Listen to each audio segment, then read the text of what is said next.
Hallelujah. ದೇವರಿಗೆ ಸ್ತೋತ್ರವಾಗಲಿ. ಈ ಒಂದು ಸಂದರ್ಭದಲ್ಲಿ ನಾವು ಅದ್ಭುತವಾದ ರೀತಿಯಲ್ಲಿ ದೇವರು ಆರಾಧನೆ ಮಾಡ್ತಕ್ಕಂಥ ಭಾಗ್ಯ ನಮ್ಮೆಲ್ಲರಿಗೆ ಕೊಟ್ಟಾರ. ದೇವರಿಗೆ ಸ್ತೋತ್ರವಾಗಲಿ. ನಾವೆಲ್ಲರೂ ವಾಕ್ಯ ಕಡೆ ಹೋಗುವಾಗ ದೇವರು ನಮ್ಮೆಲ್ಲರಿಗೆ ಅದ್ಭುತವಾಗಿ ಈ ವಾಕ್ಯದ ಮೂಲಕವಾಗಿ ಮಾತಾಡಿ ನಮ್ಮೆಲ್ಲರಿಗೆ ಸಹಾಯ ಮಾಡಲಿ ಅಂತ ನಾವು ಕಣ್ಮುಚ್ಚಿ ಪ್ರಾರ್ಥನೆ ಮಾಡಿಕೊಂಡು ವಾಕ್ಯ ಓದ್ಕೋಬಾರಿ. ಸ್ತೋತ್ರವಾಗಲಿ ಪ್ರಭು. ಹೌದು ಕರ್ತನೆ, ಈ ಇಲ್ಲಿವರೆಗೆ ಸ್ವಾಮಿ ಆರಾಧನೆ ಮುಖಾಂತರವಾಗಿ ಅಯ್ಯ ನೀವು ಮಹಿಮೆ ಹೊಂದಿಕೊಂಡಿದ್ದಕ್ಕಾಗಿ ಸ್ತೋತ್ರ. ವಾಕ್ಯದ ಮೂಲಕವಾಗಿ ನಮ್ಮೆಲ್ಲರಿಗೆ ಮಧ್ಯದಲ್ಲಿ ನೀವಿದ್ದು ಮಾತಾಡಿ ನಮ್ಮೆಲ್ಲರಿಗೆ ಬಲಪಡಿಸಿ ನಾವೆಲ್ಲರೂ ನಿಮ್ಮ ಮಕ್ಕಳಾಗಿ ಜೀವಿಸುವ ಹಾಗೆ ಪ್ರಭು ನಮ್ಮೆಲ್ಲರಿಗೆ ಸಹಾಯ ಮಾಡ್ತೀರೆಂದು ಯೇಸು ಕ್ರಿಸ್ತನ ನಾಮದಲ್ಲಿ ಬೇಡುತ್ತೇವೆ ಸ್ವಾಮಿ. ಆಮೆನ್, ಆಮೆನ್. ಹಲ್ಲೆಲೂಯಾ. ದೇವರಿಗೆ ಸ್ತೋತ್ರವಾಗಲಿ. ಈ ಒಂದು ಸಂದರ್ಭದಲ್ಲಿ ನಾವು ಜೆಫನ್ಯ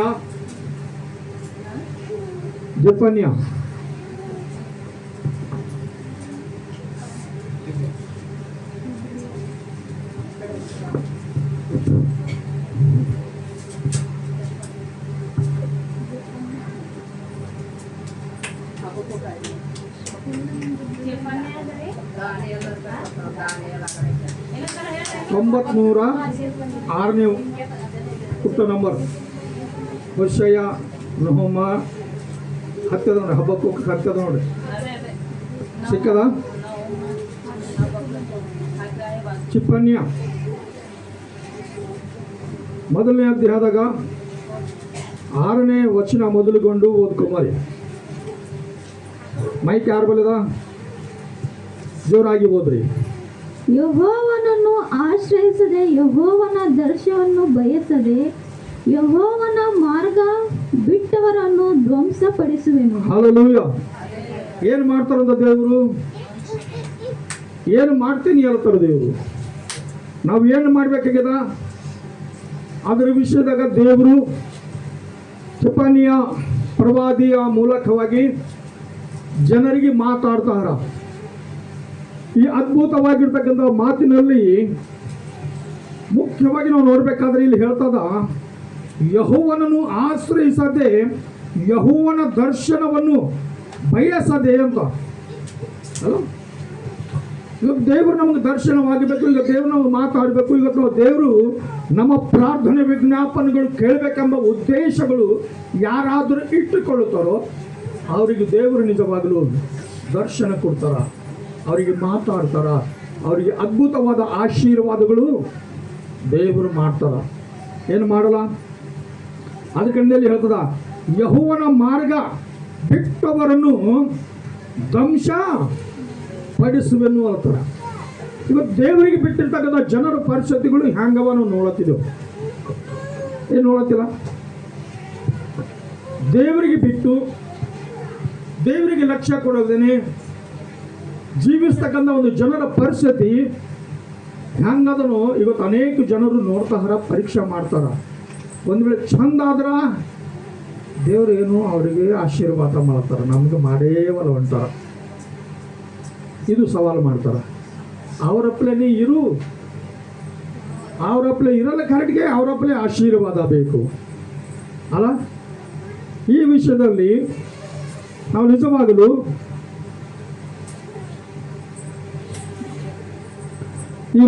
ನಾವು ದೇವರ ಚಿತ್ತ ಏನಾಗಿದೆ ಎಂಬುದಾಗಿ ನಾವು ಖಂಡಿತವಾಗಿ ನಾವು ತಿಳ್ಕೊಳ್ಳೋಕೆ ನಾವು ಪ್ರಯಾಸ ಪಟ್ಟರೆ ಮಾತ್ರ ಆತನ ಕೋಪಲಿಂದು, ಆತನ ರೋಷಲಿಂದು, ಆತನ ಒಂದು ಸಿಟ್ಟಿನಿಂದ ದೇವರೇ ನಮ್ಗೆ ತಪ್ಪಿಸಿ ಕಾಪಾಡಕ ಸಾಧ್ಯದ ಏನಿಲ್ಲ ಅಲ್ಲ. ಮತ್ತೆ ನಂತರ 7ನೇ ವರ್ಷದಾಗ ಕರ್ತನಾದ ಯೆಹೋವನ ಸನ್ನಿಧಿಯಲ್ಲಿ ಮೌನವಾಗಿರಿ, ಯೆಹೋವನ ದಿನವು ಸಮೀಪಿಸಿತು.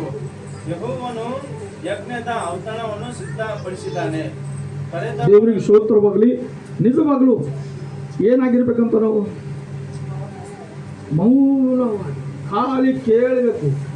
ನಮಗೆ ಕೇಳದೆ ಕಮ್ಮಿ ಇರ್ತದೆ, ಹೇಳದೆ ಹೆಚ್ಚಿಗಿರ್ತದೆ. ನಾವು ಎಲ್ಲಿಗಾರ ಹೋಗಲಿ, ಯಾರ್ದಾರ ಕುಟುಂಬಕ್ಕೆ ಹೋಗಲಿ, ಅವ್ರು ಹೇಳಿದ ಮಾತು ಕೇಳಿದ್ರೆ ನಮ್ಮ ಲಕ್ಷ್ಯ ಇರಲ್ಲ. ಖಾಲಿ ನಮ್ಮ ಪರಿಸ್ಥಿತಿಗಳು ಹೇಳ್ಕೊಂಬಂದಾಗ ನಾವು ಬಿಜಿ ಆಗಿರ್ತೀವಿ.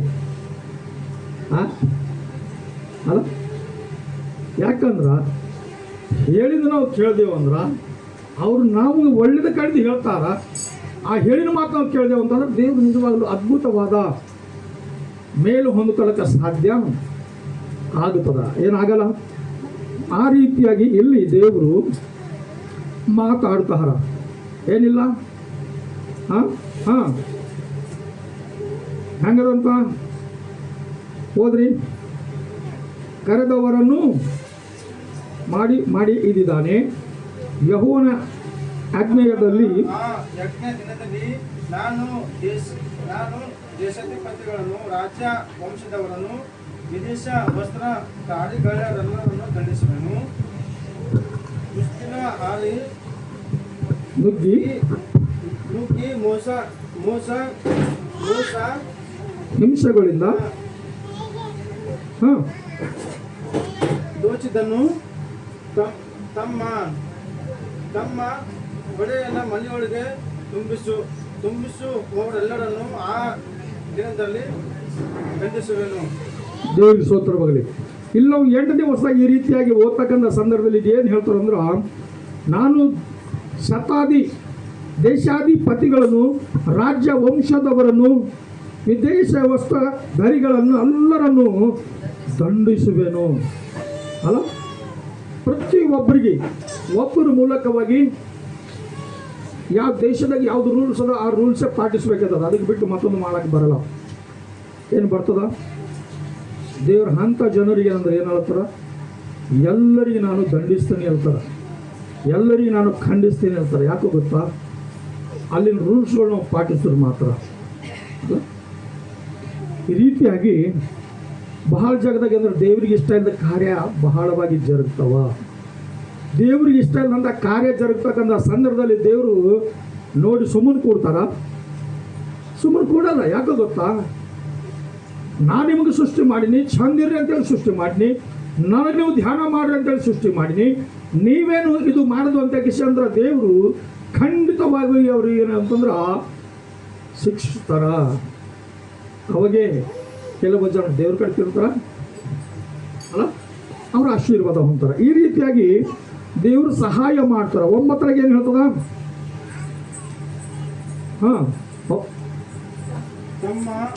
ತಮ್ಮ ಒಡೆಯನ ಮನೆಯೊಳಗೆ ತುಂಬಿಸುವವರೆಲ್ಲರನ್ನು ಆ ದಿನದಲ್ಲಿ ದಂಡಿಸುವೆನು.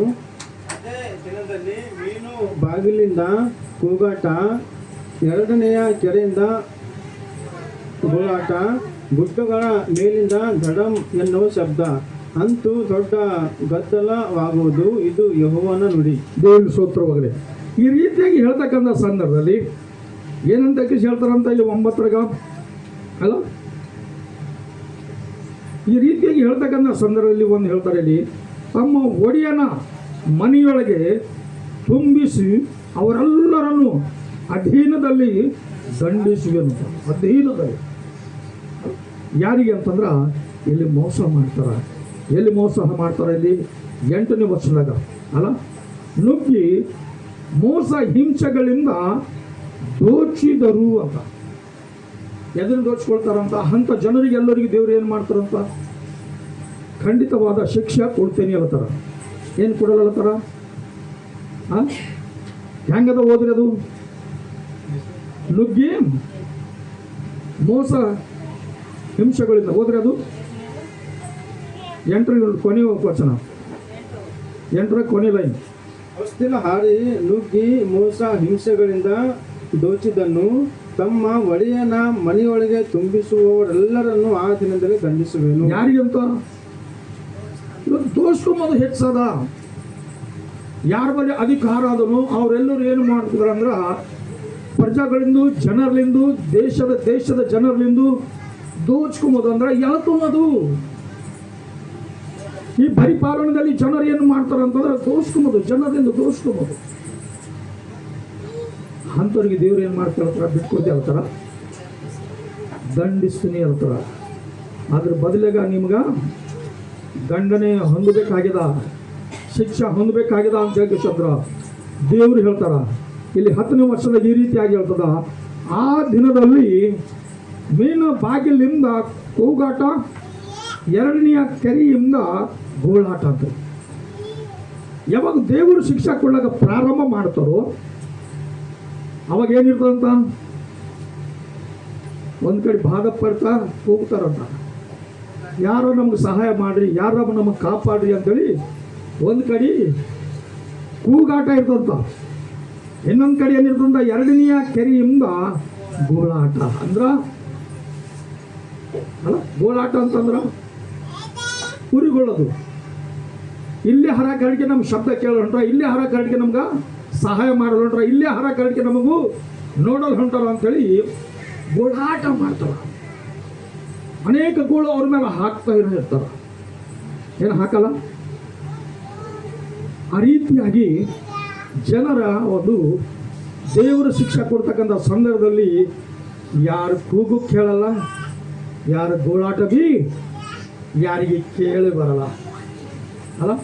ಯಾಕಂದ್ರೆ ಹೇಳಿನ ಮಾತೇ ಕೇಳಲ್ಲ, ಅವ್ರ ಮಾತು ಕೇಳ್ಕೇಸಿ ಏನು ಮಾಡ್ದ ಅಂತೇಳಿ ಏಸೋ ಮಂದಿ ಕಿವಿ ಮುಚ್ಕೊಂಡು ಸುಮ್ಮನೆ ಕೊಡ್ತಾರೆ. ಚಂದಿದ್ದವ್ರಿಗೆ ಬೇಕಾದ್ರೆ 1 ಸಲ 2 ಸಲ ಹೋಗಿ ಹೇಳ್ತಾರ, ಸಹಾಯ ಬಿ ಮಾಡ್ತಾರೆ, ಇಲ್ಲ ಮದಿಲ್ಲ. ಆ ಯೋಗ್ಯತೆ ಇದ್ದವ್ರು ಮಾತ್ರ ಸಹಾಯ ಬಿ ಮಾಡ್ತಾರ, ಪ್ರೀತಿ ಬಿ ತೋರಿಸ್ತಾರ ಅಲ್ಲ. ಕರೆಕ್ಟ್ಗೆ ಯಾರಾದರೂ ಹೇಳಿದ ಮಾತು ಕೇಳಿದ್ರು ಅಂಥ ಜನರಿಗೆ ಮಾತ್ರ ದೇವರು ಅವ್ರ ಕೂಗು ಕೇಳಲ್ಲ, ಅವ್ರ ಗೋಳಾಟ ಬಿ ಯಾರಿಗೆ ಕಿವಿದಾಗ ಬೆಳಗುಡಲ್ಲ, ಯಾರಿಗೆ ಕಳಕಳೆ ಬರಲಪ್ಲೆ ಮಾಡಿಬಿಡ್ತಾರೆ. ಆ ರೀತಿಯಾಗಿ ವಾಕ್ಯ ಹೇಳ್ತಾರೆ. ಮತ್ತೇನಂತ, ಗುಡ್ಡಗಳ ಮೇಲಿಂದು ದಡಮ್ಮ ಎನ್ನುವ ಶಬ್ದ ಅಂತೂ ದೊಡ್ಡ ಗದ್ದಲವಾಗುವುದು, ಇದು ಯೆಹೋವನ ನುಡಿ. ಒಂದೊಂದು ಮಾತು ಕೇಳಿದ್ರೆ ಎಲ್ಲರಿಗೆ ಹೆಂಗಿರ್ತಂತ ದಡಮ್ಮ ಅಂತ ಹೇಳ್ಕಿಸಿ ಜೀವ ಅಲ್ಲ ಹೊಡ್ಕೋತದ. ಏನು ಹೊಡ್ಕೊಂಬಲ್ಲ, ದೊಡ್ಡ ಗದಲ ಆಯ್ತದ. ನನ್ನ ಮಗ ನನ್ನ ಮಗಳು ಹಾಗಿಲ್ಲ ಅಂತ ಕಿಸಿ ದಡಮ್ಮ ಅಂತ ಕಿಸಿ ಶಿವ ಹೆದರ್ತದ. ಏನು ಹೆದರಲ್ಲ ಅಲ್ಲ. ಆ ಪರಿಸ್ಥಿತಿಯಲ್ಲಿ ನಿಜವಾಗಲು ದೇವರು ನಮಗೆ ಸಹಾಯ ಮಾಡಿದ್ರೆ ಮಾತ್ರ ಅದು ಸರಿಯಾಗಿರ್ತದೆ. ಮತ್ತೆ ಇದು ಯೆಹೋವನ ನುಡಿ,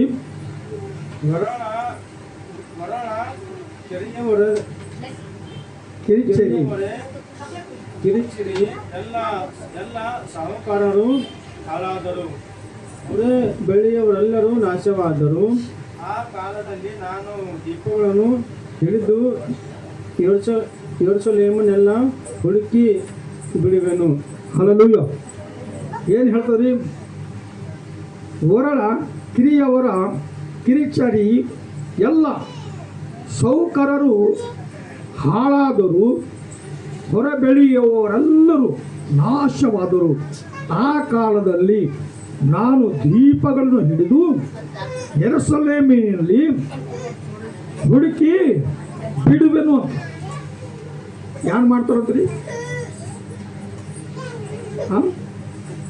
ಭಾಳ ಮಂದಿ ಒಂದು ಮಾತು ಹೇಳ್ತಾರ, ಏನಂತ ಹೇಳ್ತಾರಂದ್ರ, ಒಳ್ಳೆಯ ಮನುಷ್ಯರು ದೀಪ ಹಿಡಿದ್ಕೊಂಡು ತಿರುಗಾಡಿದ್ರೆ ಬಿ ಸಿಗಲ್ರು ಅಂತ. ಏನಂಬಲ್ಲ. ಆದ್ರೆ ದೇವರು ಏನು ಮಾಡ್ತಾರಂತ ಯೆರೂಸಲೇಮಿನಲ್ಲಿ ಅಂತಂದ್ರೆ ದೀಪ ಹಿಡ್ಕೊಂಡು ನಿಂತರು ಹುಡುಕ್ತಾರಂತ. ಯಾರಿಗೆ ಅಂದ್ರೆ ನೀತಿವಂತರಿಗೆ. ಇವತ್ತು ನೀತಿವಂತರಿಗೆ ದೇವರು ಬಹಳವಾಗಿ ಪ್ರೀತಿ ಮಾಡ್ತಾರೆ. ಕರೆಕ್ಟ್ಗೆ ಪಾಪಿಗಳಿಗೆ ಹೆಚ್ಚಾಗಿ ರಕ್ಷಣೆ ನೀಡತ್ತಾರ, ಎಲ್ಲರಿಗೆ ದಯಾ ತೋರಿಸ್ಲತ್ತಾರ. ದೇವರು ಬಂದಿದ್ದು ನೀತಿವಂತರ ಕಡಿಮೆ ಅಲ್ಲ, ಪಾಪಿಗಳ ಕಡಿಮೆ. ಯಾಕಂದ್ರೆ ಅವ್ರಿಗೆ ಅವಸರ ಇಲ್ಲ, ಯಾಕಂದ್ರೆ ಆಲ್ರೆಡಿ ಅವ್ರು ನೀತಿವಂತರು. ಅವಸರ ಯಾರಿಗೆ? ಪಾಪಿಗಳಿಗೆ. ಅದಕ್ಕೆ ಆ ರೀತಿಯಾಗಿ ಹೇಳ್ತಾರೆ. ಆದರೆ ಇಲ್ಲಿ ನಾವು ನೋಡಬೇಕಾದ್ರೆ ಯೆರೂಸಲೇಮಿನಲ್ಲಿ ಹುಡುಕಿ ಬಿಡುವೆನು, ಯೆಹೋವನು ಮೇಲನಾಗಲಿ ಕೇಡನಾಗಲಿ ಮಾಡೆನು ಎಂದು ಮನಸ್ಸಿನೊಳಗೆ ಅಂದುಕೊಳ್ಳುವವರೆಗೆ ಮಾಡಿಯುವ ಮೇಲೆ ಮುಂದವಾಗಿರುವ ದ್ರಾಕ್ಷ ರಸಕ್ಕೆ ಸಮಾನರಾದ ಅಂತ. ಯಾವ ಸಮಾನವಾದ ಅಂತ? ದ್ರಾಕ್ಷ ರಸದಲ್ಲಿರ್ತಕ್ಕಂಥ ಜನರ ಪರಿಸ್ಥಿತಿ ಹೆಂಗಿರ್ತದ್ರಿ? ಏಟ್ ಬಿ ಹೇಳ್ರಿ, ಅವ್ರದ್ದೇ ಹೇಳ್ತಾರೆ, ನಮ್ಮಲ್ಲಿ ಕೇಳಲ್ಲ. ಅವ್ರ ಅಸಲೇ ಯಾರು ಹೇಳಿದ್ವಿ ಕೇಳಲ್ಲ. ಸಿರ್ಫ್ ಅವ್ರು ಹೇಳಿದ ನಾವು ಕೇಳಬೇಕು. ಕರಡಿಕೆ ಎಗರಿತಕ್ಕಂಥ ಜನರು ಹೇಳಿದ ಅವ್ರು ಮಾತ್ರ ಕೇಳೋದಲ್ಲ. ಯಾಕೆ ಗೊತ್ತಾ? ಅವ್ರಿಗೆ ಏನಿದೆ ಅಂತಂದ್ರೆ ದ್ರಾಕ್ಷರಸ ಅಂತಂದ್ರೆ ಮದ್ದ ಇರ್ತದ, ಅದರ ನಿಶೆ ಇರ್ತದ. ಈ ಲೋಕದಾಗ ಎಷ್ಟು ಜನರ ಅಂತರು, ಎಷ್ಟು ಜನರ ಒಂದೊಂದು ಕುಟುಂಬದಾಗಾರ ಎಲ್ಲೋರೇ ಹರ, ಒಂದೊಂದು ಕುಟುಂಬದಾಗ ಎಲ್ಲೋರೇ ಹಂಗೆ ಹರ. ಒಂದು ಟೈಮಿನಾಗ ನಾವು ಏನಿದ್ದೀವಿ ಅಂತಂದ್ರೆ ಸಿಂಧಿ ಕೊಂಡ್ರೆ ಏನಾಗಲ್ಲ ಅಂತ ನಾವು ಎಲ್ಲರೂ ಸಿಂಧಿ ಕುಡಿತೀವಿ. ಸಿಂಧಿದಾಗ ನಿಶೆ ಇರಲ್ಲ. ಬೀರ್ ಕೊಂಡ್ರೆ ಏನಾಗಲ್ಲ ಅಂತಾರೆ, ಬೀರ್ ಕುಡಿತಿದ್ದೆವು ಏನಾಗಲ್ಲ. ಹಿಂದಿನ ಸರಿ ಏನಾಯ್ತು, ಚಂದ ಅಂತ ಹೇಳ್ತೀವಿ, ಖರಾಬ್ ಬಂದಿದ್ದು ಪೂರನೇ ಖರಾಬ್ ಆಗೋದು. ದುಡ್ಡು ಹಾಳು, ಆರೋಗ್ಯ ಹಾಳು, ಎಲ್ಲನೇ ಹಾಳು ಅಲ್ಲ. ಆ ಟೈಮ್ನಾಗ ಏನೋ ದೇವ್ರಿಗೆ ಧ್ಯಾನ ಮಾಡಿದೆವು, ದೇವ್ರ ಸಿಕ್ಕಾರ ಅಂತ ಹೇಳಿಕೆ ಸಿಗೋದು ನಾವು. ಸರಿಗಿದ್ದೇವಿಲ್ಲ ಹೋದ್ರ ಅಲ್ಲ. ನಮ್ಮ ಪರಿಸ್ಥಿತಿ ಏನಾಯ್ತದು, ಯಾರು ನಮ್ಗೆ ಗೊತ್ತು ಹೇಳಿದ್ದಲ್ಲ ಅಲ್ಲ, ಅಡ್ರೆಸ್ ಇರ್ತದೆ. ಆ ರೀತಿಯಾಗಿ ಆಗ ಹೋಯ್ತಿದ್ದೆವು. ಆದ್ರೆ ದೇವ್ರ ಉದ್ದೇಶ ಈ ರೀತಿಯಾಗ್ಯದ ಅಲ್ಲ, ಈ ರೀತಿಯಾಗ್ಯದ. ಏನಾಗ್ಯದಂತ ಮತ್ತ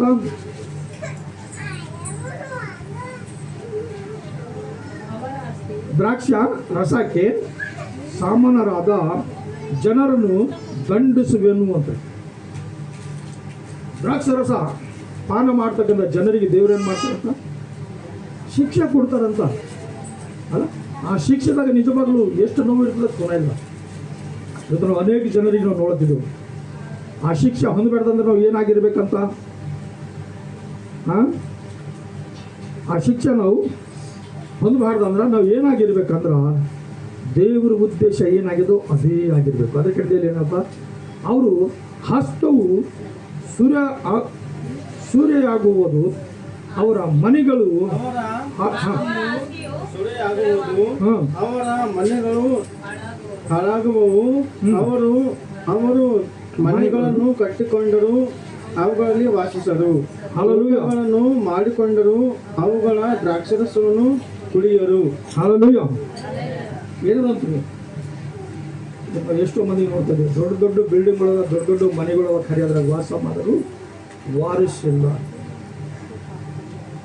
ಭಾಳ ದುಃಖ ಆಗ್ಯದ. ಒಂದೊಂದು ಸಲ ನಮಗೆ ಏನಂದ್ರೆ ಭಾಳ ದುಃಖ ಆಗ್ಯದ. 10 ಕರೋಡ್ ರೂಪಾಯಿ ಎಂದ್ರೆ ಮಗನ ಕಡೆಯಿಂದ ಸಂಪಾದನೆ ಮಾಡಿನ ಆ ಮಗ ಫೋನಿನಾಗ ಮಾತಾಡ್ಕೋತಾ ಭಯಂಕರವಾಗಿರ್ತಕ್ಕಂಥ ಅಪಾಯ ಜರುಗ್ಯದ. ಆ ಅಪಾಯದಾಗ್ಯದ ಸಾಗೋದೇನ ಮಗ. ಈಗ 10 ಕರೋಡ್ನ ಎದ್ರ ಕಡೆಂದು, ನಿನ್ನ ಕಡೆಯಿಂದ ಎತ್ತಿದೆ ಮಗ, ಯಾಕೆ ಹೆಂಗೈತಿ? ಶತ್ರು ನಮ್ಗೆ ಬೆನ್ನು ಹತ್ತೇನ, ಶತ್ರು ನಮ್ಗೆ ಹಾಳು ಮಾಡಕ್ಕೆ ರೆಡಿ ಏನ. ನಾವು ಒಳ್ಳೆಯರಾಗಿರಲಿ ಕೆಟ್ಟದವರಾಗಿರಲಿ, ನಮಗೆ ಮಾತ್ರ ಶತ್ರು ಬೆನ್ನು ಹತ್ತನ. ನಮಗೆ ನಾವು ಕಾಪಾಡ್ಕೊಂಬಲ್ಲಿ ಅದೇ ಅಂದ್ರೆ ಯಾವಾಗ ಏನಾಗ್ತದೋ ಗೊತ್ತಿಲ್ಲ.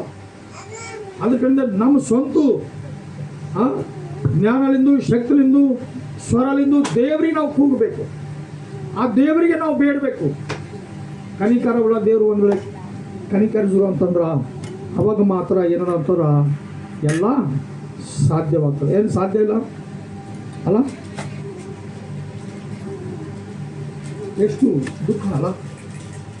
ಯಾಕಂದ್ರೆ ತಪ್ಪು ಮಾಡತಕ್ಕಂಥ ಜನರಿಗೆ ಅದರ ಶಿಕ್ಷೆ ಖಂಡಿತವಾಗಿ ಹೊಂದಬೇಕಾಗ್ಯದ. ಎಲ್ಲ ಹೋದ್ರ ಅಲ್ಲ, ದೇವರು ಅನ್ಯಾಯಸ್ಥಾನ ಆಯ್ತಲ್ಲ. ದೇವರು ನ್ಯಾಯಸ್ಥಾನ ಆಗಬೇಕಾದ್ರೆ ಖಂಡಿತವಾಗಿ ಒಳ್ಳೇದು ಮಾಡಿನವ್ರಿಗೆ ಒಳ್ಳೇದೇ ಮಾಡ್ತಾರೆ, ಕೆಟ್ಟದ್ದು ಮಾಡಿನವ್ರಿಗೆ ಕೆಟ್ಟದ್ದು ಮಾಡ್ತಾರೆ. ಅದ್ರ ಕಡೆಂದು ತೀರ್ಪು ಅದೊಂದು ಕರೆಕ್ಟ್ ಆಗಿರ್ತದೆ. ಮತ್ತೇನಂತ, ಯೆಹೋವನ ಮಹಾದಿನವು ಹತ್ತಿರವಾಯಿತು, ಸಮೀಪಿಸಿತು, ಬಹು ತ್ವರೆಯಾಗಿ ಬರುತ್ತಿದೆ. ಆಹಾ, ಕಿವಿಗೊಡಿರಿ, ಯೆಹೋವನ ದಿನವೇ ಬಂದಿತು. ಇಗೋ, ಅಲ್ಲಿ ಒಬ್ಬ ಶೂರನು ಘೋರವಾಗಿ ಓಡಾಡುತ್ತಿದ್ದಾನೆ. ಸಾಕ್ಬಿಡ್ರಿ, ಶೂರನು. ಆ ಶೂರನು ಯಾರಿದ್ದಿರ್ಬೋದು? ಅದು ಗೋಳಾಡ್ತಾನ. ಎದ್ರ ಕಡಿಂದು? ಆತನ ಕಡೆಯಿಂದ ಇಲ್ಲ. ಅದು ನಮ್ಮ ಕಡೆಯಿಂದ ಬಂದಾರ, ನಮ್ಮ ಕಡೆಯಿಂದ ಅನೇಕ ವ್ಯವಸ್ಥೆ ಮಾಡ್ಯಾರ. ಕಡೆಗೆ ಆ ಸೂರ್ಯನು ಏನು ಮಾಡ್ತಾನಂತಂದ್ರೆ ನಮ್ಮ ಸಲುವಾಗಿ ಗೋಳಾಡ್ತಾರ. ಅದಕ್ಕೆ ಅನೇಕ ಹೆಣ್ಮಕ್ಳು ಕಲ್ಕಸಿ ಎದಿ ಬಡ್ಕೊಂಡು ಅಳತಿರಂತ. ಆ ಎದಿ ಬಡ್ಕೊಂಡು ಅಳ್ತಕ್ಕಂಥ ಸಂದರ್ಭದಲ್ಲಿ ಯೇಸ್ವಾಮಿ ಏನು ಹೇಳಿರಕ್ಕೋದ, ಆ ಸೂರ್ಯನೇ ಈ ಸೂರ್ಯ ಅಲ್ಲ, ಆ ಶಕ್ತಿಮಂತನೇ, ಆ ಸೂರ್ಯನೇ ಈ ಸೂರ್ಯ. ಶಿಲ್ಬೆದ ಮೇಲೆ ಅನೇಕ ಜನರು ಯೇಸು ಸ್ವಾಮಿ ನೋಡಿ ಕಸಿ ಅಂದ್ರ ಅಳ್ತಾ ಇದ್ರು ಅಂತ. ಅಳ್ತಕ್ಕಂಥ ಸಂದರ್ಭದಲ್ಲಿ ಏನು ಹೇಳಿರ ಅಂದ್ರೆ, ಸ್ವಾಮಿ ಅಮ್ಮ ನನಗೋಸ್ಕರವಾಗಿ ನೀವು ಅಳಬ್ಯಾಡ್ರಿ ಅಂದ್ರೆ. ಯಾಕೋ ಗೊತ್ತಾ? ಹಾಂ, ಯಾಕಂತಂದ್ರ ಅವ್ರಿಗೆ ಖೂನ ಇಲ್ಲ. ಈತ ಸತ್ತು ಸಮಾಧಿಯಾಗಿ ಮತ್ತು 3ನೇ ದಿನದಲ್ಲಿ ಎದ್ದು ಬರ್ತಾರೆ, ಅದು ಅವ್ರಿಗೆ ಖೂನ ಇಲ್ಲ. ಎಲ್ಲರೂ ಸತ್ತರು ಹಂಗೆ ಅಳ್ತಾರೆ, ಹಂಗೆ ಇವರೆಲ್ಲರೂ ಅಳತಾರೆ. ಕರೆಕ್ಟ್ ಅದ. ಅದಕ್ಕೆ ಅದ್ರ ಕಡೆಯಿಂದ ಯೇಸು ಸ್ವಾಮಿ ಹೇಳ್ಯಾರ, ಅಮ್ಮ ನನ್ನ ಸಲುವಾಗಿ ನೀವು ಅಳಬ್ಯಾಡ್ರಿ. ನೀವು ಯಾರ ಸಲ ಕಳೆದ್ರಿ ಅಂತಂದ್ರೆ ನಿಮ್ಮ ಮಕ್ಕಳ ಕಡೆಯಿಂದ ನೀವು ಅಳರಿ ಅಲ್ಲ. ಅದ್ರ ಕಡೆಯಿಂದ ಇಲ್ಲಿ ವಾಕ್ಯ ಹೇಳ್ತದ, ಮೌನ ವಹಿಸ್ಬೇಕಂತ. ಮೌನ, ಆತನ ಮಾತಿಗೆ ಕೇಳಕ್ಕೆ ನಾವೆಲ್ಲರೂ ಮೌನವಾಗಿರ್ಬೇಕು. ಒಂದು ವೇಳೆ ಎದುರು ಮಾತಾಡಿದೆವು ಅಂತಂದ್ರೆ ಕೇಳಿರ್ತಕ್ಕಂಥ ಮಾತಿನ ಅರ್ಥ ನಮ್ಗೆ ಆಗಲ್ಲ. ಮೌನವಾಗಿರಲು ಹೋದೆವಂದ್ರೆ ಅದ್ರ ಆಶೀರ್ವಾದಗಳು ನಮಗೆ ಹೊಂದ್ಕೊಳ್ಳೋಕೆ ಬಿ ನಮಗೂ ಆಗಲ್ಲ. ಮೌನವಾಗಿದ್ದರೂ ಮಾತ್ರ ಸ್ವಲ್ಪ ಅದ್ರಾಗಿರ್ತಕ್ಕಂಥ ಮರ್ಮ ನಮಗೆ ತಿಳ್ಕೊಳ್ಳೋಕ ಆಯ್ತದ. ಕೆಲವು ಆಶೀರ್ವಾದಗಳು ಹೊಂದ್ಕೊಳ್ಳೋಕೆ ಬಿ ನಮಗೂ ಆಯ್ತದ. ಏನಾಗಲ್ಲು ಅಲ್ಲ. ಆ ಶೂರನು ಘೋರವಾಗಿ ಗೋಳಾಡುತ್ತಾನಂದ್ರ ನಿಮ್ಮ ಸಲುವಾಗಿ ಏನಂತಂದ್ರೆ ಆತ ಆ ರೀತಿಯಾಗಿ ಅನೇಕ ವಿಷಯದಲ್ಲಿ ಮಾತಾಡ್ತಾರೆ. ಖರೀದಿಗೆ ಎಲ್ಲಿರ್ತಕ್ಕಂಥ ಜನರಿಗೆ ಮಾತ್ರ ಅದಿಲ್ಲ. ಮತ್ತೇನಂತ, ಆ ದಿನವು 15 ಆ ದಿನವು ರೌದ್ರದ ದಿನ, ನಮ್ಮ ಸಂಕಟಗಳ ದಿನ. ಏನಂತ ಆ ದಿನದಾಗ ಏನೇನವ ಅಂತ, ರೌದ್ರದ ದಿನ ಬಿ ಅದ, ಶ್ರಮಗಳ ಸಂಕಟ ದಿನಗಳು ಬಿ ಅವ. ನಮ್ಮ ಸಲುವಾಗಿ ನಿಮ್ಮ ಸಲುವಾಗಿ ಆತಗೆ ಕೋಪ ಬಿ ಬಂದ ಕರೆಗೆ ನಮಗೆ ಶಿಕ್ಷೆ ಕೊಟ್ಟಿಲ್ಲ, ಶಪಿಸಿಲ್ಲ. ಆ ದಿನ ಎಂಥ ದಿನ ಅಂದ್ರೆ ಬಹಳ ರೌದ್ರವಾದ ದಿನ. ಆತ ನಮಗೆ ಶಪಿಸ್ತಕ್ಕಂಥ ದಿನ, ಆತ ನಮಗೆ ಶಿಕ್ಷೆ ಕೊಡ್ತಕ್ಕಂಥ ದಿನ. ಕರೆಗೆ ಆ ದಿನದಾಗ ಏನು ಮಾಡಿರೋ ಅಂತಂದ್ರೆ ದೇವರು ನಿಜವಾಗಲೂ ನಮಗೂ ಯಾವ ಶಿಕ್ಷೆಗೆ ಏನಂದ್ರೆ ಗುರಿ ಆಗ್ಗೊಟ್ಟಿಲ್ಲ. ಏನು ಆಗ್ಗೊಟ್ರ ಮತ್ತೇನಾಗಂತ, ಹಾಳು ಪಾಳು ಮಾಡುವ ದಿನ, ಮಬ್ಬಿನ ದಿನ.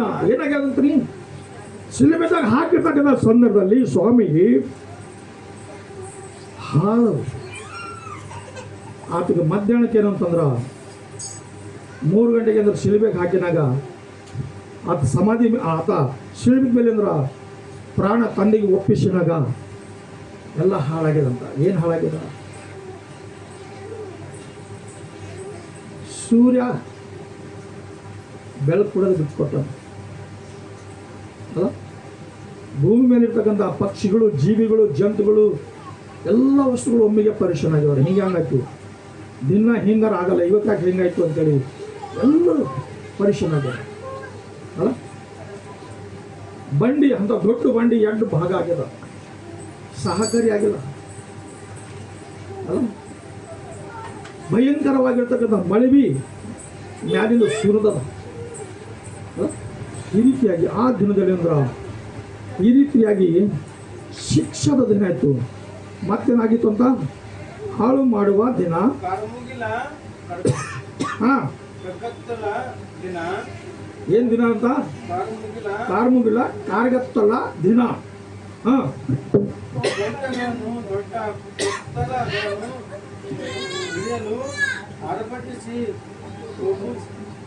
ಒಮ್ಮುದುವ ನನಗೆ ಜನರು ಪಾಪ ಮಾಡಿದ ಕಾರಣ ಕುರುಡರಂತೆ ನಡೆಯುವ ಹಾಗೆ ಅವರನ್ನು ಸಂಕಟಪಡಿಸುವೆನು. ಏನ್ ಮಾಡ್ತಾರಂತ್ರಿ, ಧೂಳಿನಂತೆ ಚೆಲ್ಲಿ ಹೋಗುವುದು. ಏನ್ ಮಾಡ್ತಾರಂತ್ರಿ, ಏನಾಗಂತ 17ರಾಗ, ಯೆಹೋವನಾದ ನನಗೆ ಜನರು ಪಾಪ ಮಾಡಿದ ಕಾರಣ ಕುರುಡರಂತೆ ನಡೆಯುವ ಹಾಗೆ ಅವರನ್ನು ಸಂಕಟ ಪಡಿಸುವೆನು. ಅವರ ರಕ್ತವು ಧೂಳಿನಂತೆ ಚೆಲ್ಲಿ ಹೋಗುವುದು, ಅವರ ಮಾಂಸವು ಮೇಲಾದ ಹಾಗೆ ಬಿದ್ದಿರುವುದು ಅಂತ ಅಲ್ಲ. ಯೆಹೋವನ ರೌದ್ರದ ದಿನದಲ್ಲಿ ಅವರ ಬೆಳ್ಳಿ ಬಂಗಾರಗಳು ಕೂಡ ಅವರನ್ನು ಲಕ್ಷಿಸರು ಅಂತ. ಏನು ಮಾತಾಡ್ತೀರಿ?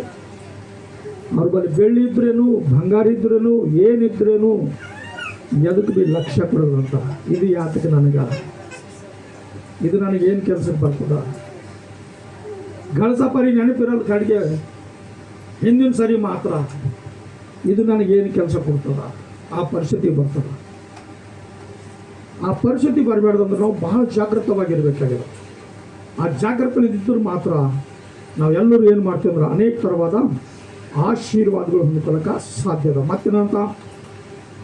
ಆತನ ರೋಷಾಗ್ನಿಯು ದೇಶವನ್ನೆಲ್ಲ ನುಗ್ಗಿ ಬಿಡುವುದು. ಏನು ಮಾಡ್ತದ್ರಿ? ಆತನ ರೋಷ ಅಗ್ನಿಯು ದೇಶವನ್ನೆಲ್ಲ ನುಂಗಿ ಬೀಳುವುದು. ಆತನ ದೇಶ ನಿವಾಸಿಗಳೆಲ್ಲರನ್ನು ಕೊನೆಗಾಣಿಸುವನು. ಹೌದು, ಘೋರವಾಗಿ ನಿರ್ಮೂಲ ಮಾಡುವನು. ಘೋರವಾಗಿ ನಿರ್ಮೂಲ ಮಾಡುವನು. ನಿಜವಾಗಲೂ ಮನುಷ್ಯನ ಬಳಿ ಎಷ್ಟೇ ಶಕ್ತಿ ಇರಲಿ, ಎಷ್ಟೇ ದೊಡ್ಡ ಸಾಮರ್ಥ್ಯ ಇರಲಿ, ಆ ಮನುಷ್ಯ ನಿರ್ಮೂಲವಾಗ್ತಾನ. ದೇವರು ಶಿಕ್ಷೆ ಬಂತಲ್ಲ, ತನಗೆ ತಾನು ಬಹಳವಾಗಿ ತಗ್ಗಿಸಿಕೊಳ್ಳುತ್ತಾನ, ಬಹಳವಾಗಿ ಮೌನ ವಹಿಸ್ತಾನ. ಇಲ್ಲ ಹೌದ್ರಾ? ಈ ಲೋಕದಾಗ ಆ ವ್ಯಕ್ತಿ ಯಾರಿಗೂ ಬೇಕು ಕೇಳಲ್ಲ. ದೇವರು ಕೋಪದ ಸಮಯ ಹೊಂಟದ. ಆ ಸಮಯ ಬಂದಿನಾಗ ನಾವು ನಿಜವಾಗಲೂ ಎಷ್ಟು ಕೂಗಿದ್ರೇನು, ಎಷ್ಟು ಗೋಳಾಟ ಮಾಡಿದ್ರೇನು ನಮ್ಮ ಕೂಗು ಕೇಳೋರಿಲ್ಲ, ನಮ್ಮ ಗೋಳಾಟ ಯಾರು ಕೇಳೋರಿಲ್ಲ. ನಾವು ನಿಜವಾಗಲೂ ಎಷ್ಟು ಜಾಗೃತವಾಗಿದ್ದು ನಾವು ದೇವ್ರ ಚಿತ್ತದ ಅನುಸಾರವಾಗಿ ನಾವು ನಡಿಲಕ್ಕೆ ಇಷ್ಟಪಡ್ತೀವೋ ಅಷ್ಟೇ ನಮಗೂ ಮೇಲುಕರವಾಗಿರ್ತದೆ. ಏನಿರಲ್ಲ ದೇವರು ಮೇಲಿನ ಕರವಾಗಿ ಆ ರೀತಿಯಲ್ಲಿ ನಾವು ಜೀವಿಸಬೇಕಾದ್ರೆ ಏನು ಮಾಡಬೇಕಂತ ಮೊದಲನೇ ವಸ್ತಿಗೆ ಅಂತ, ಅಮೋನನ ಮಗನು ಯೆಹೂದದ ಅರಸನು ಅದೇ ವಿಷಯನ ಕಾಲದಲ್ಲಿ ಕೋಶೆಯ ಮಗನು ಗದಲನ ಮಗನು ಹಿಜ್ಕೀಯನಿಗೆ ಹುಟ್ಟಿದ ಅಮಾರ್ಯನ ಮರಿ ಮಗನು ಅದೇ ಚಿಪ್ಪಾನಿಯ ಹೀಗೆ ಅಂತ ಯೆಹೋವನು ದಯ ಪಾಲಿಸಿದ ವಾಕ್ಯ. ಎಷ್ಟು ಮಂದಿ ಹೆಸರು ಬಂದ್ರಿ ಇದ್ರಾಗ? ಅಲ್ಲ, ಒಳ್ಳೆ ಜನರು ಅವ್ರ ಹೆಸರುಗಳು ಬೈಬಲ್ದಾಗ ಬರೆಯಲ್ಪಟ್ಟವು. ಅಲ್ಲ, ಒಳ್ಳೆ ಜನರು ಹೆಸರುಗಳು ಅಂದ್ರೆ ಬೈಬಲ್ದಾಗ ಹ್ಯಾಂಗೆ ಬರೆಯಲ್ಪಟ್ಟವು, ಹಾಗೆ ಜೀವ ಭಾದ್ರ ಪಟ್ಟಿಯಲ್ಲಿ ಬಿ ಬರೆಯಲ್ಪಡ್ತವ. ಅಂಥ ಜನರಿಗೆ ನಿಜವಾಗಲೂ ಎಷ್ಟು ಅದ್ಭುತವಾದ ಆಶೀರ್ವಾದಗಳು ಅವ್ರಿಗೆ ಅಂದ್ರೆ ದೇವರು ಏರ್ಪಾటు ಮಾಡ್ತಾರೆ. ಇದು ನಮಗೆ ಎಷ್ಟು ಆಶೀರ್ವಾದಗಳು ಬರ್ತವೋ ಅದ್ರ ವಿಷಯದಾಗ ನಾವು ಚಿಂತೆ ಮಾಡಿದ್ರೆ ಮಾತ್ರ ಬಹಳ ಒಳ್ಳೆಯದಾಗಿರ್ತದ. ಈ ಓದಿರ್ತಕ್ಕಂಥ ವಾಕ್ಯ ದೇವರು ನಮ್ಮೆಲ್ಲರಿಗೆ ಆಶೀರ್ವಾದ ಮಾಡಿ ಕೊನೆಯದಾಗಿ ನಾವು ದೀಕ್ಷಾಸ್ನಾನ ತಗೊಂಡಾಗ ನಂಬಿ ದೀಕ್ಷಾಸ್ನಾನ ತಗೋಬೇಕು. ಏನು ದೇವರು ನಮಗೆ ಮೇಲು ಮಾಡ್ತಾರೆ, ನಮಗೆ ಸೌಕಾರ ಮಾಡ್ತಾರೆ ಅಂಥೇಳಿ ತಗೊಂಬೋದಿಲ್ಲ. ಬಹಳ ಮಂದಿ ದೀಕ್ಷಾಸ್ನಾನ ತಗೊಂಡ್ರೆ ನಾವು ಮದುವೆ ಮಾಡ್ತೀವಿ ಅಂತಾರೆ. ಮದಿಗೆ ದೀಕ್ಷಾಸ್ನಾನಕ್ಕೆ ಏನು ಸಂಬಂಧ? ಇವತ್ತು ಮದುವೆ ಆಗಬೇಕಾದ್ರೆ ದೀಕ್ಷಾಸ್ನಾನ ಮಾಡೋಕೆ ಮೊದಲು ಮದುವೆ ಮಾಡ್ಕೊಂಬರ್ತಾರೆ. ನಾವು ಮಾಡೋದ್ರೆ ಏನಾಯ್ತು, ಅವ್ರು ಕೋಟಿನಾಗ ಹೋಗಿ ಮಾಡ್ಕೋತಾರೆ. ಅಲ್ಲ, ಅರೆ ನಂಬಿ ದೀಕ್ಷಾಸ್ನಾನ ತಗೋ. ನೀವು ತಗೋ, ಖರೀ ಏನು ಮಾಡಿ ತಗೋ, ಅಂಜಿ ತಗೋಬೇಡ. ಅಲ್ಲ, ನಂಬಿ ತಗೋ. ನಂಬಿ ದೀಕ್ಷಾಸ್ನಾನ ಯಾರು ತೆಗೆದುಕೊಳ್ತಾರೋ ಅವರೇ ರಕ್ಷಣೆ ಹೊಂದುತ್ತಾರ. ಯಾರಿಗೂ ಭಯದಿಂದ ಅಂದಿಸಿ ಘಬರಾಯಿಸಿ ದೀಕ್ಷಾಸ್ನಾನ ಕೊಡೋದು ಅವಸರ ಇಲ್ಲ. ದೇವರಿಗೆ ಮೆಚ್ಚುಗೆ ಆಗಿರ್ತಕ್ಕಂಥ ರೀತಿಯಲ್ಲಿ ನಡೆಸಲಿಕ್ಕೆ ಅಂದ್ರೆ ಸಿದ್ಧವಾಗಿ ಅವ್ರಿಗೆ ದೀಕ್ಷಾಸ್ನಾನ ಕೊಡ್ರಿ. ಅವ್ರನ್ನೂ ರಕ್ಷಣೆ ಹೊಂದುತ್ತಾರ, ನಮಗೂ ಸಹ ಅದರ ಪ್ರತಿಫಲ ದೇವರೇ ಕೊಡ್ತಾರ. ಈ ಓದಿರ್ತಕ್ಕಂಥ ವಾಕ್ಯ ದೇವರ ಆಶೀರ್ವಾದ ಮಾಡಲಿ. ಒಂದು ವೇಳೆ ದೀಕ್ಷಾಸ್ನಾನ ತಗೋಬೇಕಂತ ಹೇಳ್ಕೇಸಿ ಇಷ್ಟ ಇದ್ರು ಯಾರ್ಯಾರು ಸಿದ್ಧವಾಗ್ಲತ್ತೀರಿ ಅವರೆಲ್ಲರೂ ಪ್ರಾರ್ಥನೆಯಾಗಿರಿ. ಪ್ರಭಾ, ನೀವು ಬರುವ ಸಮಯ ಯಾವಾಗ ಅದನ್ನು ಖೂನ ಇಲ್ಲ, ಯಾವಾಗ ಬರ್ತಿರೋ ನೀವು ಖೂನ ಇಲ್ಲ. ಇಲ್ಲಿ ವಾಕ್ಯದಾಗಾರ ಹೇಳ್ತಾರ, ನಾನು ಕಳ್ಳು ಬರಪ್ಪಲೆ ಬರ್ತೇನೆ ಅಂತ. ಅದಕ್ಕೆ ದಯ ಮಾಡಿ ಅದು ಬಂದಿನಾಗ ಒಂದು ವೇಳೆ ನಿಮ್ಮಲ್ಲಿ ಬದಲಾವಣೆ ಇಲ್ಲ ಹೋಯ್ತು ಅಂದ್ರೆ, ಒಂದು ವೇಳೆ ನಿಮ್ಮಲ್ಲಿ ನಿಮಗೆ ರಕ್ಷಣೆ ಇಲ್ಲ ಹೋಯ್ತು ಅಂದ್ರೆ, ಅದು ಬಂದು ಹೋಗೋ ಪರಿ ನಿಮ್ಮ ಆತ್ಮ ಏನಂತದ ಏನಂತದ ಹೇಳ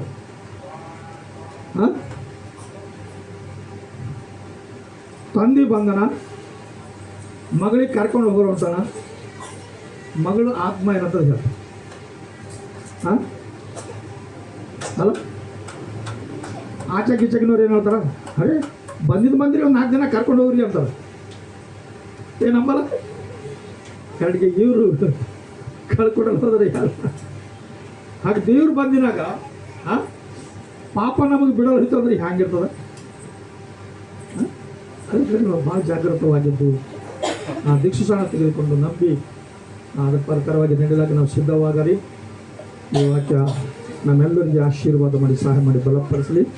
ನಾವು ಪ್ರಾರ್ಥನೆ ಮಾಡಿಕೊಂಡು ಮುಕ್ತಾಯ ಮಾಡಿಕೊಂಡು ನಾವು ಆತನ ದೇಹದಲ್ಲಿ ರಕ್ತದಲ್ಲಿ ನಾವೆಲ್ಲರೂ ಪಾಲಿಭಾಗಿಸಲಾಗ ಪ್ರಾರ್ಥನೆ ಮಾಡಿ ಕಣ್ಮುಚ್ಚರಿ ಪ್ರಾರ್ಥನೆ ಮಾಡಿರಿ. ಮಹಾಪರಿಷದವಾಗಿರುವ ದೇವರು ನಿಮಗೆ ವಂದನೆಗಳು ತಂದೆ. ಹೌದು ಪ್ರಭು, ಅಯ್ಯ ಈ ಒಂದು ಶಬ್ದದ ದಿನದಲ್ಲಿ ನಮ್ಮ ಮಧ್ಯದಲ್ಲಿ ನೀವಿದ್ದು ನಮ್ಮೆಲ್ಲರೊಂದಿಗೆ ಪ್ರಭು ಚಿಪಾನಿಯ ಗರದಲ್ಲಿ ನಮಗೆ ಮಾತಾಡಲಿಕ್ಕಾಗಿ ಬಂದರೆ, ಹೌದು ಪ್ರಭು, ನಮಗೆ ಬೇಕಾಗಿರುವ ಆಧರಣೆ ಮಾತುಗಳು ಸ್ವಾಮಿ ನಮ್ಮನ್ನು ಮಾತಾಡಿ ಪ್ರಭು ನಮ್ಮನ್ನು ಕಲಿಸೋಕ್ಕಾಗಿ ಸ್ತೋತ್ರ. ಈ ಮಾತುಗಳು ನಮ್ಮ ಹೃದಯದಲ್ಲಿ ಇಟ್ಟುಕೊಂಡು ಅದರ ಪ್ರಕಾರವಾಗಿ ಶುದ್ಧವಾಗಿ ನಡೆದುಕೊಂಡು ಈಗ ಪ್ರಭು ನಾವೆಲ್ಲರೂ ನಿಮ್ಮ ಮಕ್ಕಳಾಗಿ ಜೀವಿಸ್ತಕ್ಕಂಥ ಒಳ್ಳೆ ಭಾಗ್ಯತೆ ನಮಗೆ ಕೊಡ್ತೀರಿ ಎಂದು ಯೇಸು ಕ್ರಿಸ್ತನ ನಾಮದಲ್ಲಿ ಬೇಡ್ತೇನೆ ಸ್ವಾಮಿ. ಆಮೇನ್ ಆಮೇನ್. ಹಲ್ಲೆಲೂಯಾ. ದೇವರಿಗೆ ಸ್ತೋತ್ರವಾಗಲಿ.